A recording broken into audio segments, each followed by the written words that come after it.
Emmanuel சேகரனின் 67வது நினைவு நாளையொட்டி ராமநாதபுரம் மாவட்டம் பரமக்குடியில் உள்ள அவரது நினைவிடத்தில் அமைச்சர் உதயநிதி ஸ்டாலின் மரியாதை செலுத்தி வருகிறார். அந்த காட்சிகளை திரையில் நேரலையில் பார்த்து வருகிறோம்.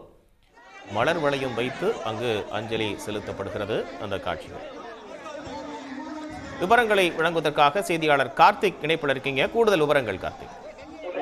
ராமநாதபுரம் மாவட்டம் பரமக்குடியில் தியாகி இமானுவேல் சேகரின் 67வது நினைவு இன்று அனுசரிக்கப்படுகிறது. இதை தொடர்ந்து பார்த்தீங்கன்னா காலையிலிருந்து அவர் குடும்பத்தினர் அவர் சொந்த ஊரான மக்கள் அஞ்சலி செலுத்தினாங்க. தற்பொழுது பார்த்தீங்கன்னா தமிழக அரசு சார்பில் இளைஞர் நலன் மற்றும் விளையாட்டு மேம்பாட்டுத்துறை அமைச்சர் உதயநிதி ஸ்டாலின் தலைமையில அமைச்சர்கள் தற்பொழுது பார்த்தீங்கன்னா மலர்வளை வைத்து அஞ்சலி செலுத்தி வராங்க. இந்த அஞ்சலி செலுத்தும் நிகழ்ச்சியில ஏராளமான அமைச்சர்கள் கலந்து கொண்டிருக்காங்க. காலையிலிருந்தே தொடர்ந்து பல்வேறு அரசியல் கட்சி தலைவர்களும் அதே போல கிராம மக்கள் அஞ்சலி செலுத்தி வராங்க. தற்பொழுது பாத்தீங்கன்னா தமிழக அரசு சார்பில் பார்த்தா அமைச்சர் உதயநிதி ஸ்டாலின் அஞ்சலி செலுத்தி வருகிறார். கூடுதல் விவரங்களுக்கு நன்றி கார்த்திக்.